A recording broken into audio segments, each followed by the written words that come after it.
Hello, I'm going to tell you the story of how Howard Ricketts discovered the cause of Rocky Mountain spotted fever in the Bitterroot Valley of Montana. First slide, please.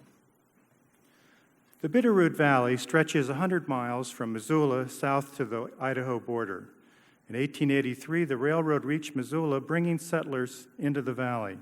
The problem was that it was unsafe to live there, spotted fever was a major threat, and it was a new disease.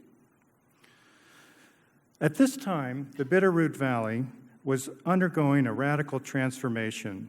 Deforestation on the west side of the valley created a scrub habitat ideal for small mammals, which were the hosts for ticks. Domestic animals further amplified the tick population. The cause of spotted fever was unknown. The hot zone was the western side of the valley, shaded in pink on this map. Cases occurred in the spring and summer. Tick bites were commonly reported, but in those days, virtually everyone could report tick bites. Spotted fever began with fever, chills, and body aches. A few days later, a rash broke out, first on the arms and legs. The rash darkened, became known as black measles, which was often fatal. In 1901, the Montana Board of Health made spotted fever a top priority. Howard Ricketts from the University of Chicago was invited by the state to investigate. At age 35, he published an important book on infectious diseases. His expertise in the new field of bacteriology was why he was invited to Montana. Ricketts was given a small stipend and permission to set up a field lab on the hospital grounds in Missoula. What is amazing today is how much he accomplished with so few resources in the 4 summers that he worked in Montana. Since the agent causing spotted fever could not be cultured, Ricketts used guinea pigs to detect the cause. He was able to transmit the disease from an ill person and from ticks to guinea pigs. He determined that Rocky Mountain wood tick transmitted the infectious agent to man. What Ricketts found were these small bacteria, they're the little pink dots in this photo. This turned out to be a new group of bacteria called Rickettsia, after Ricketts. He had discovered the first tick-borne disease in man. Since then, a dozen more have been discovered. Ricketts described the life cycle of the tick. Spotted fever is transmitted to man from the adult ticks. Female ticks can pass the organism to her progeny. The larvae feed on small mammals, and the nymphs and adults feed on large animals, such as deer and cattle, to maintain the cycle. Lacking funds to continue work in Montana, Ricketts and his assistant went to Mexico City to study an outbreak of typhus, another rickettsial infection. 6 months after his arrival, Ricketts died of typhus at age 40. Working on rickettsia in those days was a very dangerous profession.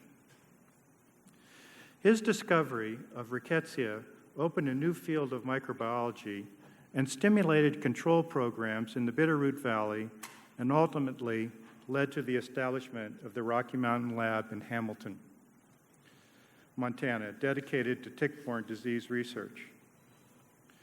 Ricketts is remembered at the University of Chicago. His widow established a prize in his name for excellence in bacteriology, and the High Containment Lab is also named after Ricketts, which seems appropriate.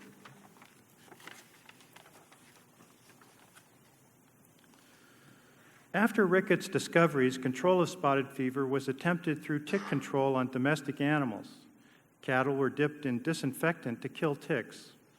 Although practiced for nearly 10 years, dipping was ultimately deemed unsuccessful. There were too many other hosts.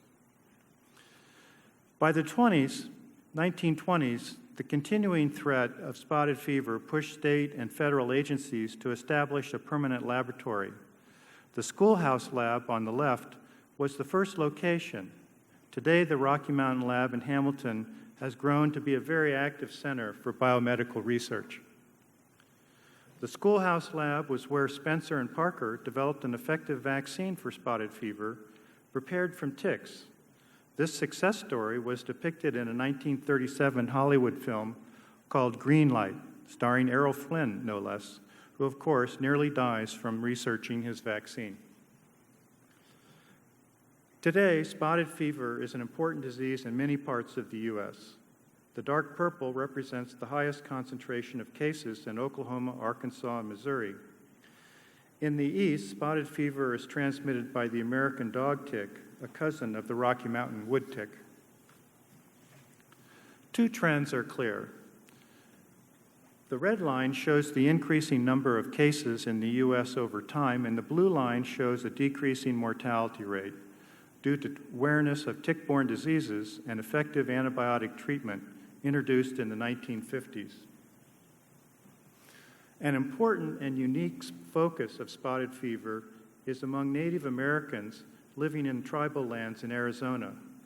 Over the last 20 years, there have been 500 cases and 28 deaths, a 5.6% mortality rate. The Arizona outbreak is adjacent to a much larger outbreak in northern Mexico. Since 2009, Mexico has reported over 4,000 cases with a 30% mortality rate. These outbreaks are transmitted by yet another tick known as the brown dog tick. This tick is picked up by dogs and dropped off in and around the house. Everyone in the household, man, woman, and child, is at risk. Here the strategy is tick control on the dogs. Spotted fever remains an important disease, and it all began when Howard Ricketts came to the Bitterroot Valley in 1906. Thanks for listening.